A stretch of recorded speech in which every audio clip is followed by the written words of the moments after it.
The Human Experience. Inside the Humanities at Stanford University. humanexperience.stanford.edu.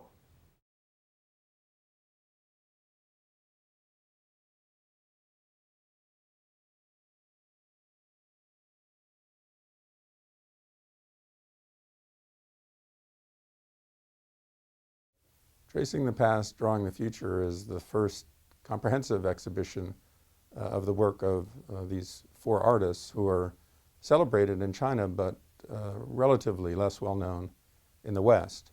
There have been individual exhibitions of the work of a couple of the artists in the show, who include Huang Binhong and Qi Baishe, who's perhaps the best known in the West. But to have all four of them together represented by some of their most important and characteristic works is an extraordinary event. It's a lone exhibition drawn from collections in the People's Republic of China, primarily the Zhejiang Provincial Museum and the Pantianshou Memorial Hall, also in Hangzhou.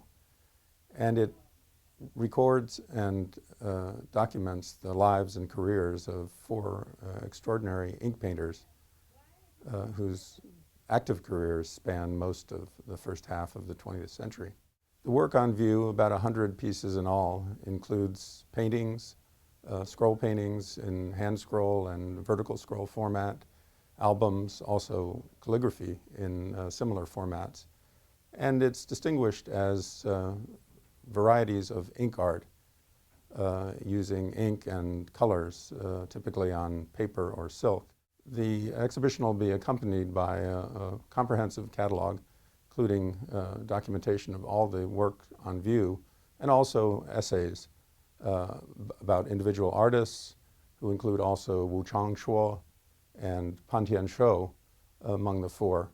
It's a complex period because it had several directions, including the ink painters who were on view in this exhibition, but also artists who worked in other media, oil painting, and who incorporated elements of European art in their practice.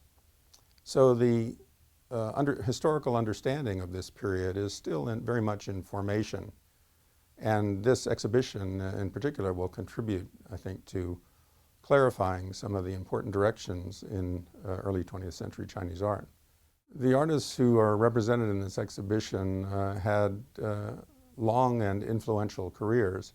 They span quite a long range historically. The earliest of them was born in 1844, the latest born in 1897, but the prime era of their production was the early 20th century in every case.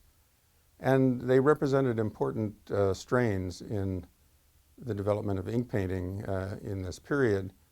In some ways, it was the combination of elite and popular traditions. There are aspects of antiquarian and historical interest in their work, but also contemporary concerns.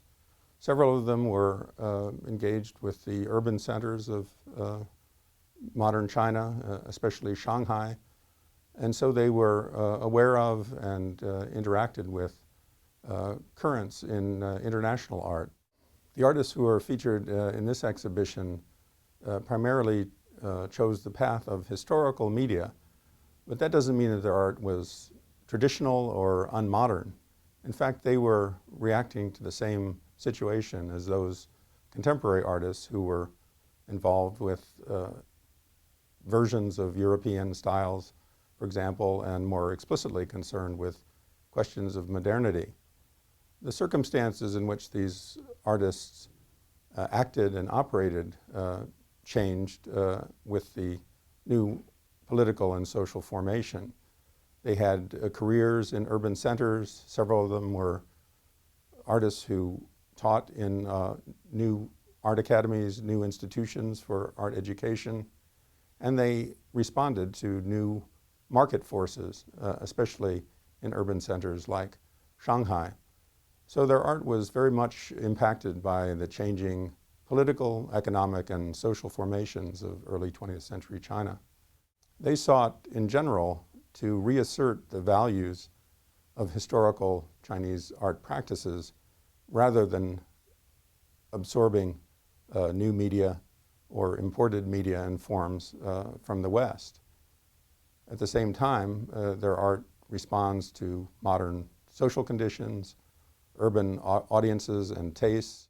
A couple of the artists who were represented in the show, Huang Binhong and Pan Tianshou, very strongly asserted the value of historical practices of art making, and especially painting and calligraphy, in their work and also in their theory. They were active writers and theorists about art education and art practice.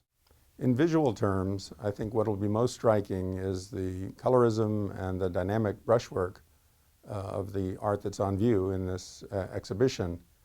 It's a kind of art that's accessible on that formal and visual level, even without much background in Chinese culture or the particulars of the subject matters or the inscriptions that accompany many of the paintings. There's also some extraordinarily large-scale works, especially by Pan Tianshou, who's the youngest of the four artists who's represented in the exhibition, and those are unusual formats. Some of them originally were designed for public spaces, in hotels or government buildings, and they represent another dimension of ink painting that's not often seen in exhibitions in the West.